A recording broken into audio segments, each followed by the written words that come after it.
Shalom. Price God. டே 107. இன்றைக்கு நாம் be the light in the world என்ற தலைப்பில் லேவியராகமம் 17ஆம் அதிகாரத்திலிருந்து இன்றைக்கு கர்த்தர் தருகிற வார்த்தை என்ற மன்னாவை கேட்போம். லெவிட்டிகஸ் சாப்டர் 17 அதிகாரத்தை நாம் வாசிக்கும் போது ஞாபகத்திற்கு வருகின்ற ஒரு வசனம் 1 கொரிந்தியர் 14:33 வசனம்.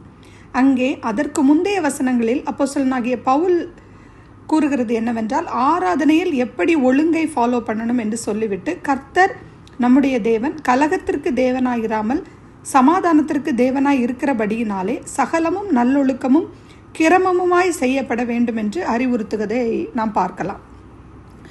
God is a God of order but not disorder. அதைத்தான் லெவிட்டிகஸ் சாப்டர் 17 நாம் பார்க்கிறோம். இஷ்டமான இடத்திலே இஷ்டமான காணிக்கையை பலி செலுத்தக்கூடாது என்பதை 17ஆம் அதிகாரத்தில் நாம் வாசிக்கின்றோம். உபாகமம் 12வது அதிகாரம் 8ஆம் வசனத்தில் மோசே ஜனங்களுக்கு கற்றுக் கொடுப்பதை நாம் பார்க்கிறோம். அவனவன் தன் தன் பார்வைக்கு சரியாய் தோன்றுகிறதெல்லாம் நீங்கள் செய்யாதிருப்பீர்களாக. வெர்ஸ் 13ஆம் வசனம் வாசித்தோம் என்றால், நீங்கள் கண்ட இடத்திலெல்லாம் உன் சர்வாங்க தகன பலிகளை செய்யாதபடிக்கு எச்சரிக்கையாயிருங்கள். அப்போ கர்த்தருக்கு கொடுக்கிறதில் கூட எந்த இடத்தில் யாருக்கு என்ன காரணத்திற்காக கொடுக்கிறோம் என்பதில் கூட எச்சரிக்கையாக இருக்கணும் என்பதை இந்த வசனம் நமக்கு சுட்டி காட்டுகிறது. இதற்கு ஒரு நல்ல உதாரணமாக 1 ராஜாக்கள் 12வது அதிகாரம் 27வது வசனத்திலிருந்து நாம் வாசித்தோம் என்றால், அங்கே யெரொபெயாம் என்ற ஒரு ராஜாவை குறித்து நாம் வாசிக்கலாம்.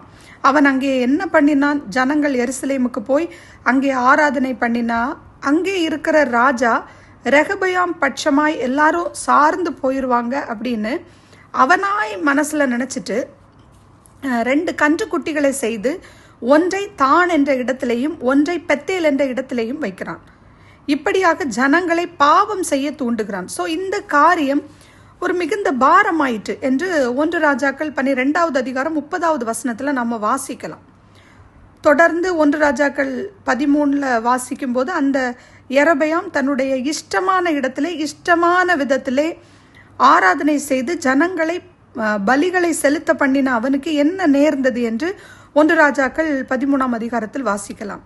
இப்போ அதுவே எல்லாவற்றிலும் ஒரு ஒழுங்கு வேண்டும். ஆகவே நாம் கொடுக்கிற ஒரு காணிக்கையாக இருக்கலாம், அது என்ன காரியத்திற்காக யாரிடத்திலே கொடுக்கிறோம், சரியான விதத்திலே இருக்கிறதா, சரியான இடத்திற்கு அது போகிறதா, அதன் நிமித்தம் தேவனுடைய ராஜ்யம் கட்டப்படுகிறதா, ஜனங்கள் ஆசீர்வதிக்கப்படுகிறார்களா, சுவிசேஷம் அறிவிக்கப்படுகிறதா என்பதை கவனித்து நம்முடைய காணிக்கையை சரியான இடத்திலே சரியான நபரிடத்திலே கொடுக்க வேண்டும் என்பதைத்தான் இந்த சாப்டர் நமக்கு வலியுறுத்துகிறது. ஆகவே தேவன் கலகத்திற்கு தேவன் அல்ல, அவர் ஒழுங்கிற்கும் ஒழுக்கத்தின் தேவன். எல்லாவற்றிலும் நாம் ஒரு டிசிப்ளினை கடைபிடிப்போம். நமக்கு இஷ்டமானபடி நமக்கு இஷ்டமான நேரத்தில் ஆலயத்திற்கு சென்று நமக்கு இஷ்டமான பேருக்கு நம் காணிக்கையை கொடுப்பது என்பது ஒரு சரியில்லாத காரியம். அதற்கும் கர்த்தர் வழிமுறைகளையும் தந்திருக்கிறார். அதன்படி நாம் கர்த்தருக்கு கொடுப்போம். பிறரும் ஆசீர்வதிக்கப்படுவதற்காக நாம் ஜெபிப்போம். ஆமீன். நாம் ஜெபிப்போம். Loving heavenly father, we come before you in the name of Jesus. எங்களுக்கு இஷ்டமானபடி அல்ல, உம்முடைய விருப்பத்திற்கு ஒப்பு கொடுத்து உமக்கு பிரியமானதை செய்ய கற்றுத்தாங்கப்பா. நீரே எங்கள் தேவன். பரிசுத்த ஆவியானவர் எங்களுக்கு காண்பிக்கிற செம்மையான பாதையில் நடக்க கிருபை தாங்க. எங்கள் எல்லாவற்றிலும் ஒரு டிசிப்ளினை ஃபாலோ பண்ண எங்கள் பர்சனல் லைஃப்பில் எங்களோடு உம் வார்த்தையால் இடைப்படுங்க. உமக்கு பிரியமில்லாத பாதை, உமக்கு பிரியமில்லாத சிந்தனை, உமக்கு பிரியமில்லாத செயல்கள், உமக்கு பிரியமில்லாத செய்கைகள் எங்களிடத்தில் இருக்குமானால் உம்முடைய இரத்தத்தினால் சுத்திகரித்து உமக்கு உகந்த பிள்ளைகளாய் மாற்றுங்க. Thank you Lord for the conviction. In Jesus most precious name I pray. ஆமீன்.